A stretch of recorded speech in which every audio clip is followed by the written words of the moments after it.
Today we're going to be talking about some properties of parallel lines. So if two parallel lines are cut by a transversal, and this first one is a postulate, corresponding angles are congruent. Our abbreviation for that is going to be parallel lines gives us the little arrow corresponding angles congruent.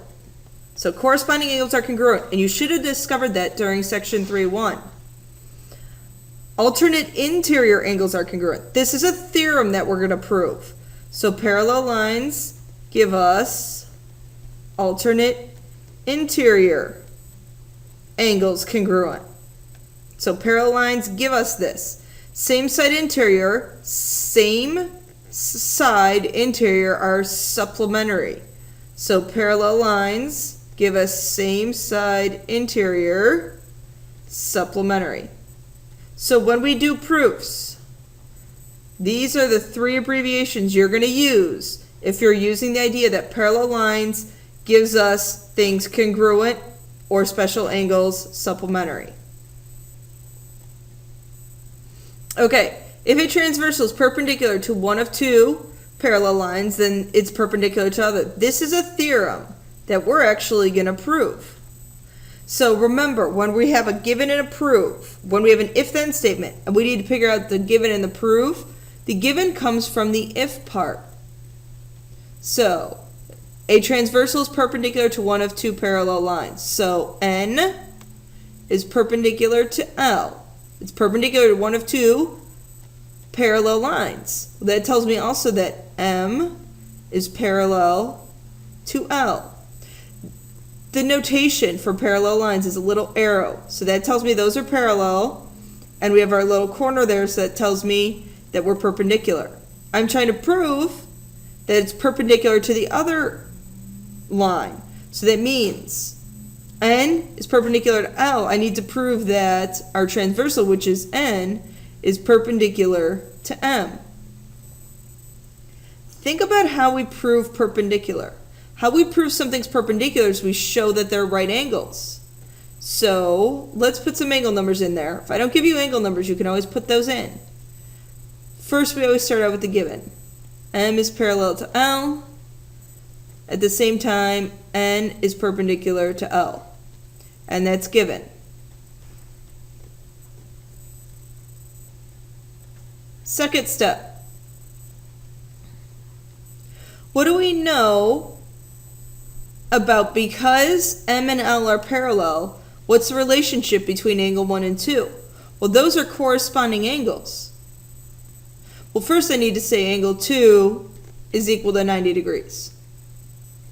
By definition of perpendicular. Now the next step, angle 1 is congruent to angle 2 because we have parallel lines.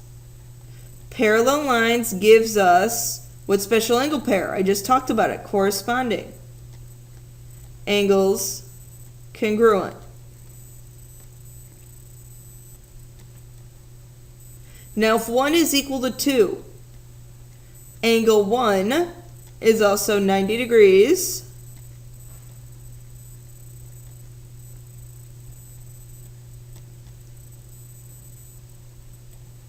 So now I have a right angle up there. That's by substitution. Then our fifth step is angle 1 is 90 degrees, so if I have a right angle where two lines intersect, M is going to be perpendicular to N by definition of perpendicular lines. So state the postulate or theorem that justifies each statement. So 5 is congruent to M. Remember that little symbol, those little arrows mean that we are parallel. So 5 is congruent to 7. What special angle pair is that? Those are right angle, or I'm sorry, those are alternate interior.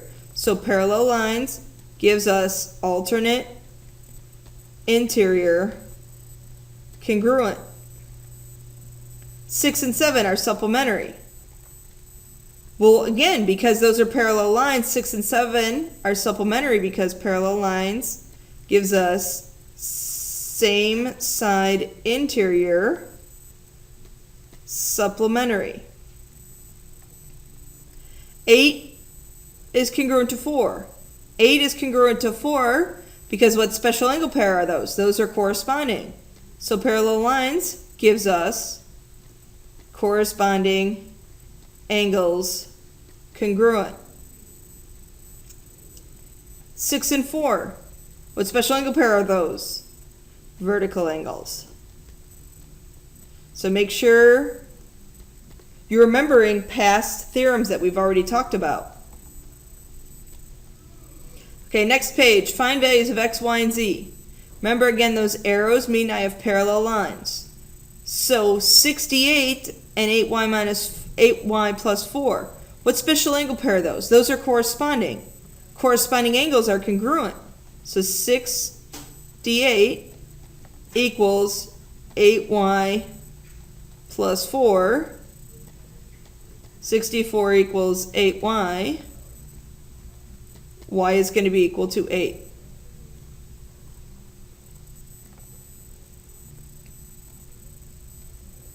I know these special angle pair, 3x and my right angle there, those are same side interior.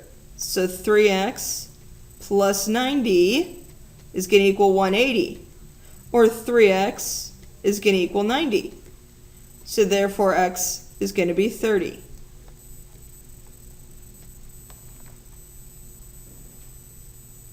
Last example. We know this angle down here is 68. I have a right angle. When we have a right angle, we have four right angles. When we have perpendicular lines, I apologize. We have a perpendicular line, so I have 4 right angles. So 2z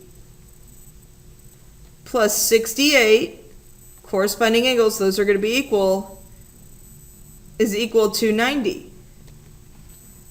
So then subtract. Z is going to be equal to 11. Next example. In this example, we need to find values of x and y. And remember, those little arrows mean our lines are parallel. So you have to look at the relationship between our 120-degree angle and the 2x plus y angle. Those are same side interior are supplementary. So 2x plus y plus 120 is going to equal 180.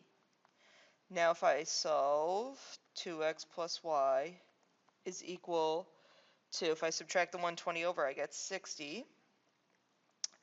Now I have two variables in this equation, so I need two equations. So look at the 2x minus y and the 140. So 2x minus y plus 140 is equal to 180. Those are also same side interior, so those are supplementary. And 2x minus y is then now equal to 40.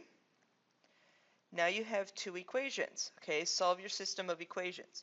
So I have 2x plus y is equal to 60, and 2x minus y is equal to 40. Those work out real nice because now I can just add, and we get 4x. The y's cancel, 100.